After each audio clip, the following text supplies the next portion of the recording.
Halo semuanya, pernah nggak sih kalian ngerasa kayak, aku udah kerja keras nih, tapi kok tabungan kayak nggak nambah-nambah ya? Atau gaji udah naik, tapi tetap aja akhir bulan ngos-ngosan. Nah, bisa jadi itu masalahnya bukan karena kalian kurang penghasilan, tapi karena kalian nggak pernah benar-benar ngecek dan evaluasi cara kalian mengatur keuangan. Padahal evaluasi itu penting banget ya, biar kita tahu apa yang udah oke, apa yang perlu dibenerin, dan gimana caranya biar bisa berkembang. Nah, di episode kali ini kita bakal bahas cara-cara evaluasi keuangan pribadi yang praktis dan relevan. Oke, langsung aja kita bahas satu persatu, biar pelan-pelan kita semua bisa lebih paham, lebih siap, dan tentunya lebih sejahtera. Cara yang pertama, yaitu review arus kas bulanan. Gini, salah satu cara paling dasar tapi paling penting dalam evaluasi keuangan itu ya dimulai dari melihat arus keuangan kita sendiri. Masuk berapa, keluar berapa, sesimpel itu. Tapi kenyataannya ya, banyak dari kita yang sering banget ngerasa kayak, duit gue kemana ya? Kok udah habis aja? Nah itu karena kita nggak pernah benar-benar ngecek alurnya. Coba deh mulai catat semua pemasukan dan pengeluaran kalian setiap bulan, sekecil apapun itu. Misalnya jajan kopi 12.000, beli pulsa 20.000, bayar parkir 1.000-2.000, atau dapat duit dari kerja freelance juga. Tulis aja semuanya. Dan nggak harus ribet. Bisa pakai aplikasi keuangan, bisa juga cukup di catatan di handphone, atau pakai spreadsheet, Microsoft Excel gitu ya. Yang penting rutin. Karena dari situ kalian bisa melihat apakah pengeluaran kalian lebih besar dari pemasukan. Kalau iya, berarti ada yang perlu dibenerin. Kalau ternyata masih surplus, ya bagus. Tapi tetap perlu diawasin. Uang sisa itu dipakai buat apa? Buat nabung kah? Buat investasi kah? Atau malah ngilang entah kemana? Mengevaluasi arus kas ini penting bukan cuma untuk tahu kondisi sekarang, tapi juga jadi dasar untuk bikin keputusan keuangan yang lebih bijak ke depannya. Begitu kalian udah tahu pola arus kas keuangan kalian sendiri, pasti kalian jadi lebih sadar dalam mengontrolnya. Next, cara yang kedua, analisa pola pengeluaran. Setelah mengetahui duit masuk dan keluar kemana aja, langkah selanjutnya adalah kelompokkan pengeluaran kalian ke kategori. Ini tuh penting banget biar kalian tahu yang mana kebutuhan pokok, yang mana gaya hidup, yang mana cicilan, hiburan, bahkan pengeluaran sosial kayak traktir atau kondangan gitu ya. Kenapa perlu dianalisis? Karena kan seringkali kita ngerasa semua itu kebutuhan ya. Padahal sebenarnya ada beberapa yang bisa dikurangin atau bahkan dihapus untuk sementara. Contohnya, ternyata dalam sebulan kita ngabisin 500.000 cuman buat beli online food. Padahal masak sendiri mungkin bisa lebih hemat. Atau langganan streaming 3 platform, tapi yang sering dipakai cuma 1. Nah, ini bisa jadi bahan refleksi. Analisis ini juga bisa bikin kita sadar apakah gaya hidup kita udah sesuai sama kemampuan finansial kita. Kadang tuh penghasilan pas-pasan, tapi gaya hidupnya berlebihan kayak sultan. Ujung-ujungnya ya tekor. Bukan berarti kita nggak boleh senang-senang sama sekali ya. Tapi penting untuk tahu batasannya. Kalau pengeluaran lifestyle lebih besar dari kebutuhan dasar, itu udah alarm. Bukan karena nggak boleh, tapi karena itu bisa menghambat kemajuan finansial kita sendiri. Lanjut, cara yang ketiga, bandingkan pengeluaran dan anggaran. Jadi setelah kalian tahu realitasnya, sekarang waktunya bandingkan dengan rencana awal alias anggaran bulanan yang sudah kalian buat. Anggaran itu ibarat kompas. Kalau kalian menyimpang dari arah, ya bisa nyasar. Sama kayak keuangan. Kalau pengeluaran jauh dari anggaran, itu bisa jadi pertanda kalau kalian belum disiplin atau ada faktor nggak terduga yang harus diantisipasi ke depan. Misal, bulan ini kalian anggarkan maksimal 300.000 untuk hiburan, tapi ternyata habis 700.000. Itu kan artinya ada sesuatu yang perlu dievaluasi. Mungkin terlalu sering nongkrong, atau kebanyakan FOMO ikut acara ini itu. Tapi nggak usah buru-buru nyalahin diri sendiri, justru ini momen untuk belajar. Apa sih yang bikin anggaran meleset? Bisa nggak bulan depan lebih realistis? Atau justru perlu menyesuaikan kebiasaan? Evaluasi ini tuh bukan mencari-cari kesalahan, tapi soal mencari solusi.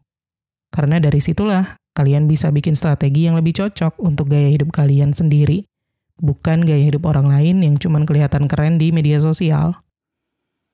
Next, cara yang keempat, cek rasio utang. Nah, sekarang kita bahas topik yang agak sensitif, tapi penting banget, yaitu utang. Seringkali utang ini jadi beban paling berat ya dalam keuangan kita, tapi bukan berarti utang itu selalu salah. Yang perlu dievaluasi adalah rasio utangnya. Maksudnya gimana? Nah, gampangnya, berapa persen sih dari penghasilan bulanan kalian yang habis cuma buat bayar utang, buat bayar cicilan? Patokan amannya itu maksimal 30%. Jadi kalau katakanlah gaji kalian 3 juta, ya maksimal cicilan bulanan idealnya nggak lebih dari 900.000. Kalau cicilan kalian ternyata menyentuh 50% atau 1,5 juta, bahkan lebih, nah ini yang mulai bahaya. Karena kan makin besar porsi utang, makin sempit ruang untuk kebutuhan lain, termasuk nabung dan bersenang-senang yang sehat gitu. Coba tanya ke diri kalian sendiri, utang yang aku punya sekarang ini termasuk utang produktif atau utang konsumtif? Kalau utang itu untuk hal-hal kayak modal usaha, atau pendidikan, atau kebutuhan penting, mungkin itu masih bisa dimaklumi.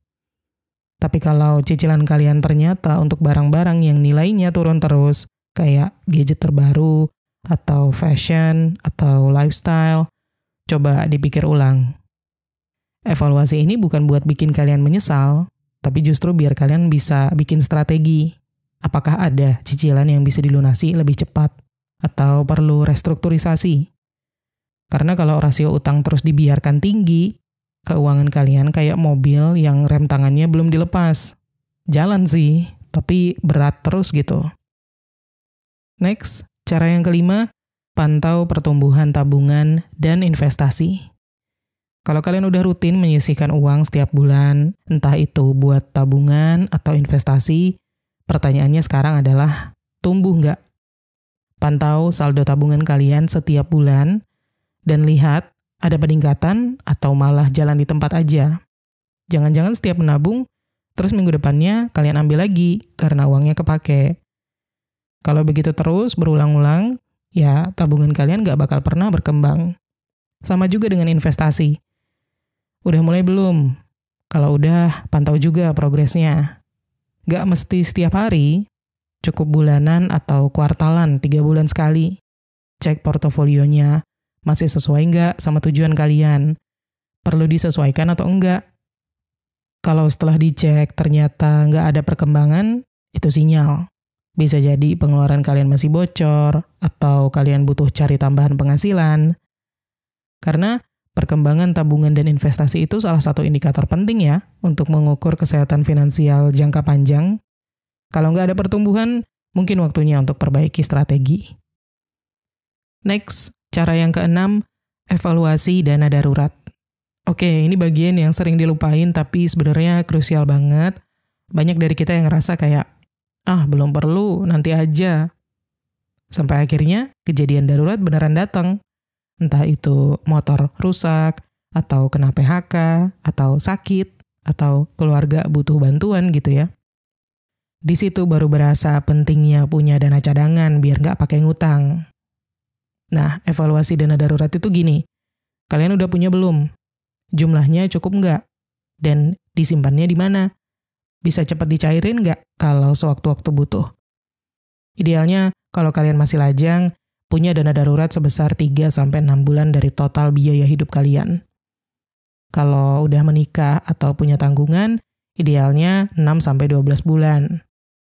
Misal biaya hidup kalian per bulan itu 3 juta, berarti minimal kalian butuh 9 juta sebagai dana darurat, kalau masih sendiri ya. Tapi kalau udah punya keluarga, bisa sampai 18 juta atau lebih, tergantung kebutuhan. Ini penting karena dana darurat itu untuk sekali lagi, melindungi rencana finansial yang udah kalian bangun susah payah. Kalau nggak ada, ya begitu ada masalah, semua harta yang kalian punya, mau itu tabungan, mau itu barang, mau itu investasi, semuanya bisa hilang alias harus dijual, atau bahkan ngutang gitu ya. Evaluasi ini bakal bikin kalian lebih siap menghadapi ketidakpastian hidup. Karena kondisi keuangan yang kuat itu bukan cuma soal penghasilan yang besar ya, tapi juga soal bagaimana kita bertahan di saat situasi nggak ideal.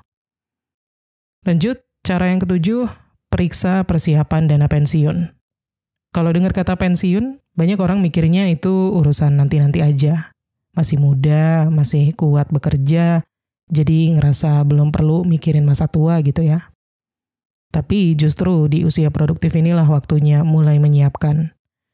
Coba bayangin di masa depan di saat kalian udah nggak punya penghasilan aktif lagi, apa iya kalian pengen bergantung sama anak?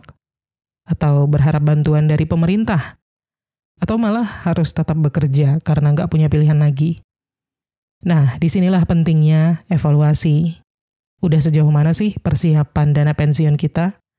Apakah udah mulai nyisihin uang khusus untuk masa tua? Entah itu dalam bentuk tabungan jangka panjang, atau investasi, atau produk pensiun kayak DPLK gitu. Dan nggak harus langsung gede. Bahkan 100.000 per bulan pun kalau dimulai dari sekarang dan rutin, efeknya bisa signifikan. Yang penting itu konsisten dan berkelanjutan. Next, cara yang ke-8, tinjau kesiapan proteksi atau asuransi. Ngomongin soal asuransi, banyak dari kita yang mungkin langsung ilfeel atau negative thinking kayak, ribet, mahal. Padahal sebenarnya, ini soal kita melindungi diri dan keluarga kita sendiri dari risiko-risiko besar yang bisa membuat keuangan kita ambruk. Coba deh tanya ke diri sendiri, BPJS aktif nggak? Punya asuransi kesehatan tambahan nggak? Kalau punya tanggungan, mungkin itu orang tua, atau pasangan, atau anak, udah ada asuransi jiwa belum? Evaluasi ini penting banget, karena kejadian gak terduga itu kan bisa datang kapanpun ya. Dan kalau kita gak siap, semua tabungan bisa ludes, bahkan harus ngutang. Bukan berarti kita harus punya semua jenis asuransi ya. Tapi minimal punya perlindungan dasar yang sesuai dengan kondisi dan kebutuhan kita sekarang. Anggap aja asuransi itu kayak payung. Kita mungkin gak pakai setiap hari, tapi kalau pas musim hujan, kita bersyukur banget udah punya payung. Next, cara yang ke-9, tracking kenaikan aset bersih atau net worth. Ini salah satu cara evaluasi keuangan yang sering dilupakan, tapi sebenarnya powerful banget. Menghitung dan melacak kenaikan aset bersih alias net worth kita. Caranya simpel, totalin semua aset kalian, mau itu uang tunai, tabungan, properti, kendaraan, bahkan saldo di e-wallet kalian kalau mau. Lalu kurangi dengan total utang kalian, hasil akhirnya itu nilai kekayaan bersih kalian. Kenapa ini penting? Karena ini adalah indikator paling jujur tentang seberapa jauh kalian berkembang secara finansial. Bukan soal berapa gaji yang kalian peroleh sekarang, tapi berapa yang benar-benar bisa kalian pertahankan dan simpan. Lakuin tracking ini setiap 3-6 bulan sekali, dan nggak harus detail banget. Yang penting kalian tahu aja, grafiknya naik atau stagnan atau malah turun. Kalau ternyata stagnan atau malah turun, itu bukan aib, tapi petunjuk. Mungkin kalian perlu atur ulang strategi, mungkin ada utang yang harus diberesin, atau aset yang belum dimaksimalkan. Ingat, kita nggak bisa berkembang kalau nggak tahu posisi kita sekarang.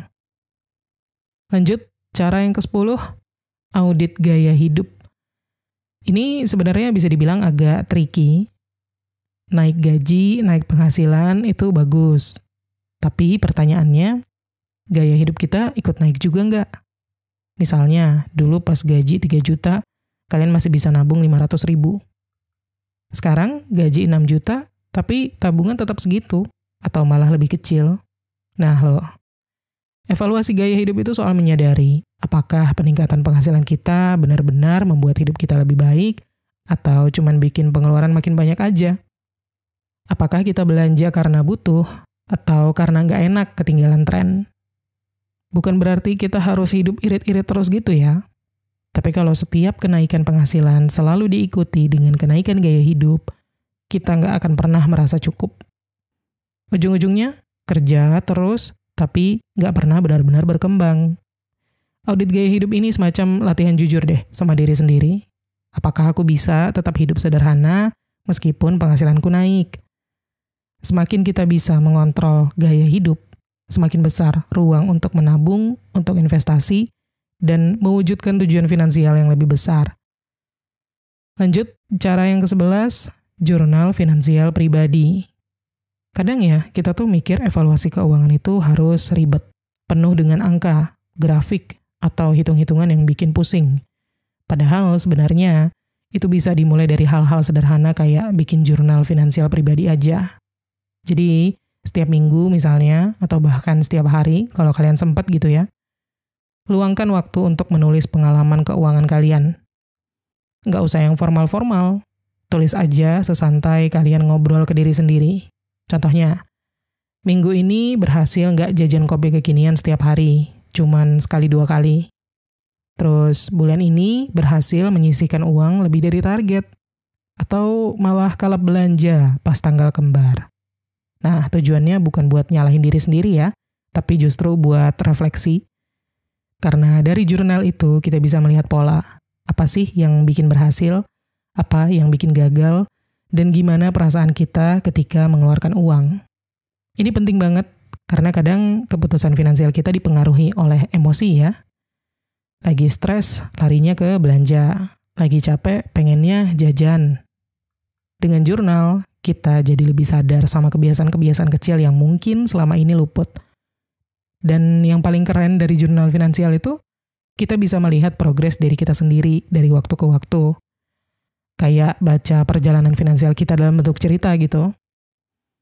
Next, cara yang ke-12, gunakan aplikasi pengelola keuangan. Sekarang, ngatur duit tuh udah bisa jauh lebih gampang deh, karena banyak banget aplikasi yang bisa bantu kita. Banyak kan aplikasi-aplikasi pengatur keuangan atau budgeting yang bisa di-download di handphone.